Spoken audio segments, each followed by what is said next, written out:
This begins with a truth most people never hear, but feel deep in their bones, because when someone avoids hoovering, it's easy to assume pride, indifference, or emotional coldness. But the real reason sits much deeper and hurts much more than silence ever could. Because avoidants don't stay away because they stopped caring. They stay away because coming back would mean risking something they have spent their entire life avoiding, which is rejection that confirms their worst belief about themselves.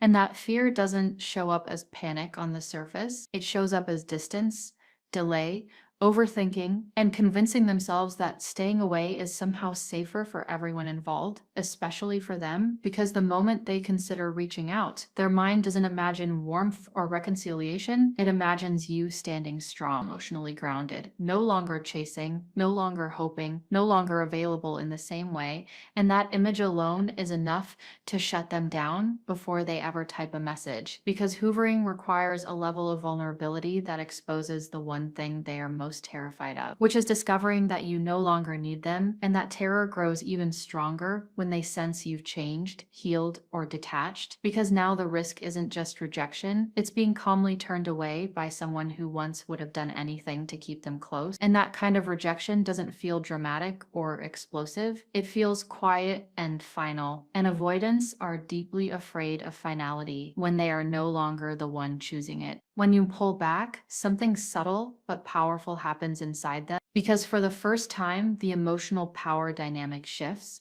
and they feel it immediately, not as anger, but as unease, because their identity has always been built on leaving first, withdrawing first, shutting down first, and hoovering would mean reversing that role and stepping into a position where you get to decide. And that loss of control feels unbearable, because control has always been their emotional armor, the thing that keeps them safe from feeling too much, from wanting too much, from needing too much. And when they imagine reaching out, they imagine that armor cracking, because to hoover is to admit that they still feel, that they miss you, that your absence hurts. And admitting that means risking being seen in a way they have avoided their entire life. The fear isn't that you'll yell, attack, or explode.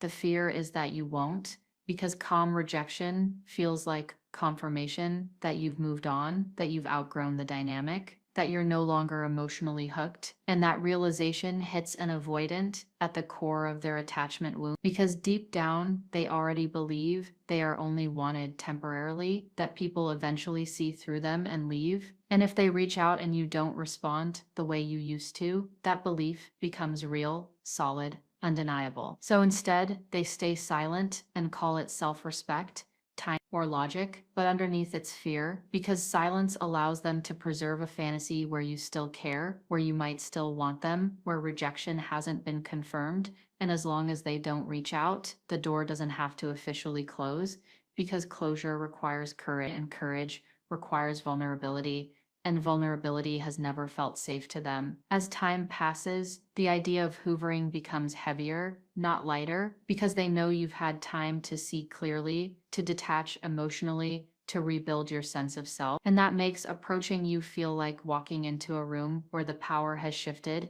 and they are no longer sure who they are in your life. Because once you stop chasing, stop explaining, stop asking for reassurance, they are forced to face a version of you they never had to deal with before. A version that doesn't bend, doesn't beg, and doesn't need them to feel whole. And that version scares them more than your pain ever did, because pain meant attachment, pain meant emotional access, pain meant leverage, but strength means boundary, and boundaries feel like walls to someone who never learned how to connect safely. In their mind, hoovering now comes with a terrifying question they can't answer, which is, what if I reach out and they don't open the door? What if they respond with indifference or kindness without attachment? Because that would mean you healed without them. And that realization forces them to confront something they've avoided for years, which is that their distance didn't protect them, it cost them. And facing that loss feels too painful, too exposing, too overwhelming. So they convince themselves it's better to stay away, to keep you frozen in memory, rather than risk meeting the real you now. Because memory is safe and real is not. As this fear deepens, they begin to rewrite the story in their head,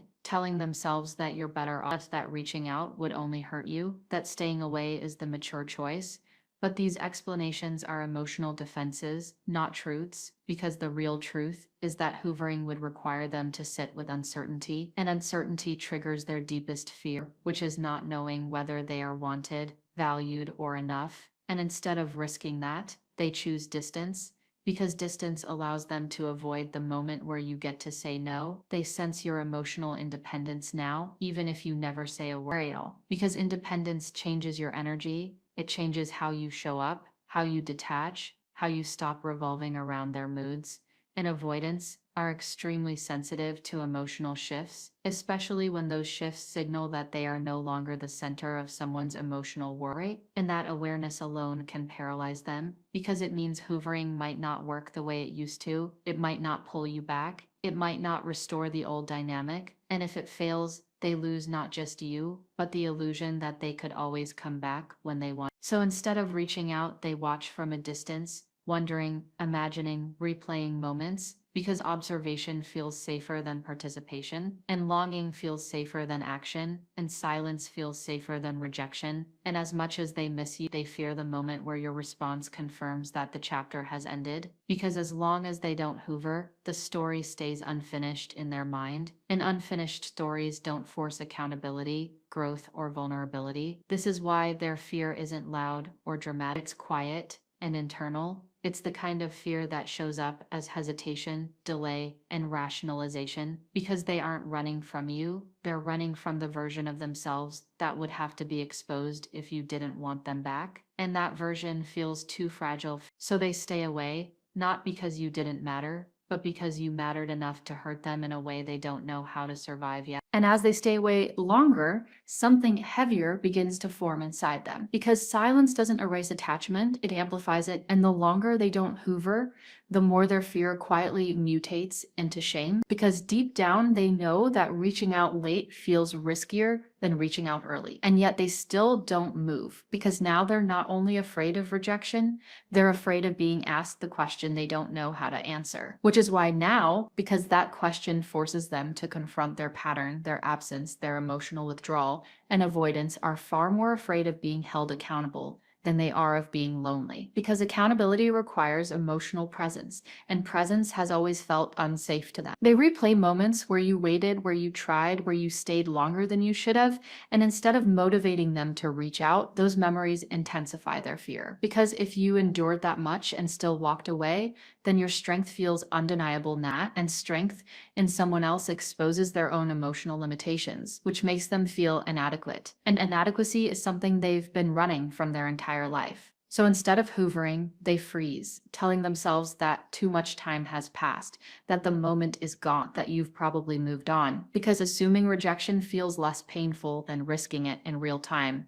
And in this mental space, they start to idealize you from a distance, turning you into someone untouchable, someone above them emotionally, because as long as you remain distant, they don't have to face you as a real person with the power to choose. And that illusion allows them to protect their ego while still holding onto the attachment. What they don't realize is that this internal conflict is slowly building pressure, because unexpressed emotion doesn't disappear, it just gets stored. And every time they think about reaching out and stop themselves, they reinforce the belief that vulnerability equals danger, which keeps them stuck in the same cycle, watching others move on while they remain emotionally paused, suspended between longing and fear. They might tell themselves that if you really wanted them, you would reach out, but this is another defense, because deep down, they know that you already did your part, and that the silence now is not a lack of interest, but a boundary. And boundaries feel like rejection to someone who associates love with pursuit, availability, and emotional access, without responsibility. As this awareness grows, they begin to feel a strange mix of regret and relief. Regret for what was lost, and relief that they don't have to face the discomfort of being emotionally exposed. Because hoovering would mean stepping into uncertainty without armor, without guarantees, without the old dynamic where they could pull away at any moment, and that level of emotional risk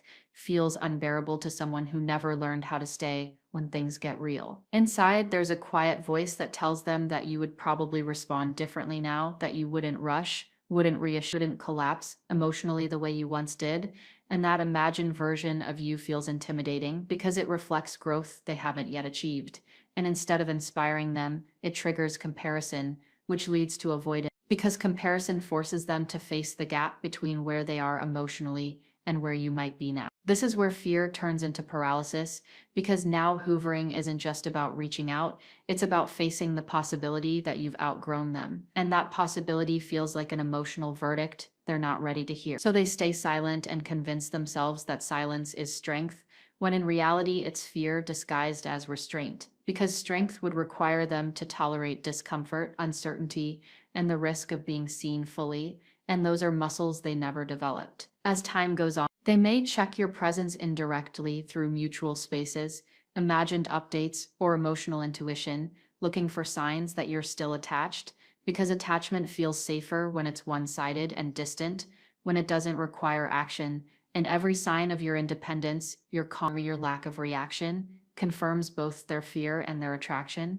because you become the one thing they want, but don't know how to approach. This internal tug of war becomes exhausting because part of them wants connection, closeness, reassurance, while another part screams that connection leads to loss, exposure, and rejection. And instead of resolving this conflict, they avoid it by staying away. Because avoidance has always been their coping strategy, even when it costs them the very thing they want most. They may fantasize about accidental encounters, perfect timing, or scenarios where you reach out first, because those fantasies remove responsibility from them, allowing connection without risk. But when those scenarios don't happen, the silence grows heavy and the fear of rejection turns into a fear of irrelevance. Because now they're not just afraid you'll say no, they're afraid you won't feel anything at all. That fear cuts deeper than anger ever could, because indifference feels like erasure, and avoidants are deeply sensitive to feeling emotionally invisible, even though they often make others feel that way. This is the paradox they live in,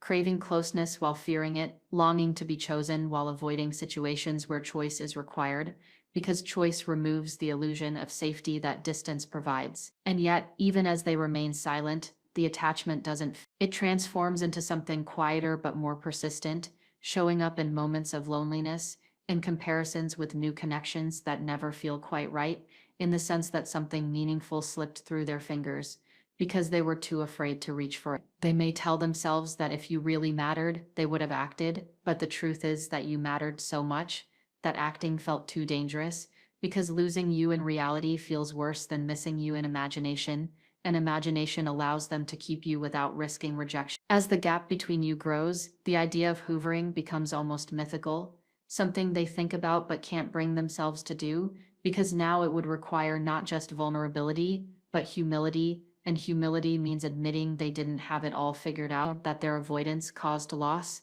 and that kind of self-awareness feels destabilizing to someone whose identity has been built on emotional self-protection. So they remain where they are, emotionally attached but physically absent, longing but silent, because silence allows them to avoid the moment where you get to decide whether they still belong in your life. And as long as that moment doesn't happen, the fear stays hypothetical, not real. But here's the part most people don't realize. That fear doesn't go away just because they avoid hoovering. It follows them. It shows up in every connection, every almost reach, every moment where closeness feels possible but unsafe. Because until they learn how to tolerate the risk of rejection, they will keep choosing distance over intimacy, even when intimacy is exactly what they want. And this is why your healing matters more than their silence, because your growth becomes the silent boundary that forces them to confront their fear without you saying a word. And whether they ever hoover or not, the truth remains the same. They didn't stay away because you weren't enough. They stayed away because facing the possibility of rejection felt more terrifying than living with regret. And when regret settles in, it doesn't arrive all at once. It comes in waves, quietly, unexpectedly, often at night or in moments of stillness, because avoidants are very good at suppressing emotion during the day. But when distractions fade, the truth creeps in. And the truth is that staying away didn't make the attachment disappear, it only delayed the pain. And now that delay has turned into a deeper, heavier ache, because regret mixed with fear creates a unique kind of suffering, one where they miss you but also resent themselves for missing you, one where they want connection but feel ashamed for wanting it, and that shame becomes another barrier between them and action. They begin to question themselves, wondering why reaching out feels impossible when the longing feels so real. And instead of finding compassion for their fear, they criticize themselves internally, which only reinforces their avoidance because self-judgment makes vulnerability feel even more unsafe. This is where the internal narrative shifts from "I'm protecting myself" to "I missed my chance." And that belief hurts deeply because it frames the situation as irreversible, as something lost forever, and believing something is lost forever feels safer than risking confirmation through rejection, because final loss imagined is still less painful than rejection experienced. As this belief settles in, they may start to emotionally detach on the surface, telling themselves they've moved on, but this detachment is fragile because it's built on suppression, not resolution. And suppressed attachment doesn't disappear. It resurfaces in patterns in future relationships where they pull away too early, where they feel dissatisfied without knowing why, where closeness triggers panic and distance triggers longing. And all of it traces back to moments like this. Moments where hoovering felt too dangerous and silence felt safer. They may compare others to you, not consciously at first, but emotionally, noticing that something feels missing, that connections don't spark the same depth. Because when someone represents emotional safety and challenge at the same time, losing them leaves a mark. And instead of processing that loss, avoidants often compartmentalize it, storing it away as something unfinished, unresolved. An unfinished emotional business has a way of lingering beneath the surface of every new bond. Over time, the fear of rejection evolves into a fear of repeating the same mistake, and that fear can show up as even more distance in future connections, because if getting close once led to this level of regret, then staying guarded feels justified. And this is how avoidance becomes self-perpetuating, because the pain of not hoovering becomes proof in their mind that closeness is dangerous, rather than evidence that avoidance is costly. They rarely share this struggle with anyone because explaining it would require admitting how deeply they cared, how much they lost, and how afraid they were to act. And that level of honesty feels threatening to their self-image, so they carry it alone, appearing calm on the outside while feeling conflicted on the inside, because avoidants are experts at appearing unaffected even when they're not.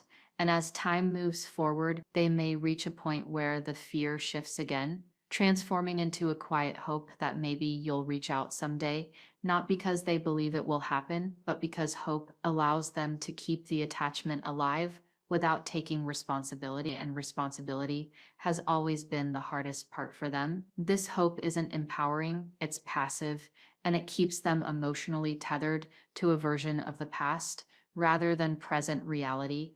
Because as long as they hope, they don't have to grieve fully. And grief requires acceptance, which requires emotional openness. And openness is what they've been avoiding all along. Eventually, though, there comes a moment where the weight of unexpressed feeling becomes impossible to ignore.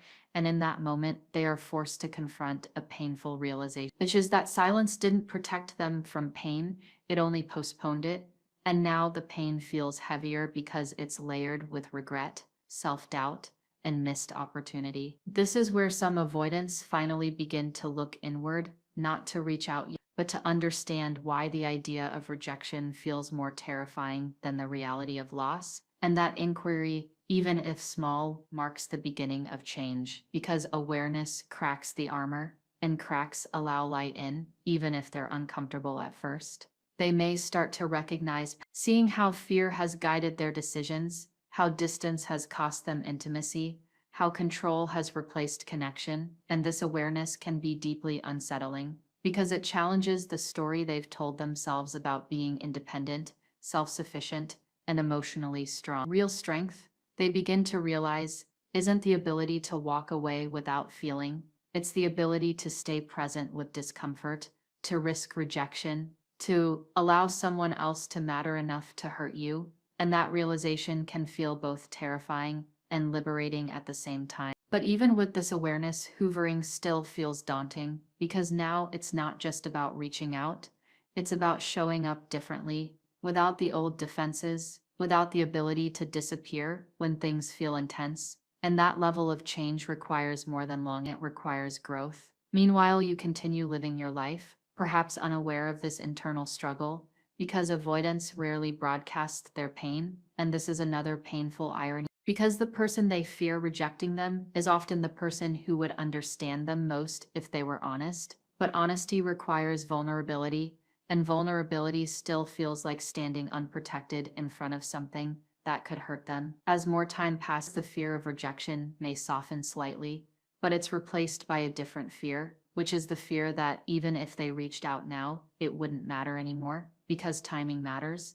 and missed timing can't always be repaired. And that fear can be paralyzed because it suggests that their silence has already shaped the outcome. This is where regret deepens into grief, because grief acknowledges loss without fantasy, and grief hurts more than fear, because fear imagines what could go wrong, while grief accepts what already has. Some avoidants stay stuck here for years, carrying the memory of what could have been as a quiet ache, while others eventually choose to face their fear, not necessarily to reclaim the past, but to stop repeating it. And that choice, when it happens, is rarely dramatic. It's subtle, internal, and deeply personal. And this is where your role, without you doing anything at all, becomes powerful, because your healing, your boundaries, your emotional independence act as a mirror that reflects their unresolved fear back to them. And whether they ever hoover or not, that reflection leaves an imprint, because it shows them what connection could look like if fear wasn't in control. The truth that ties all of this together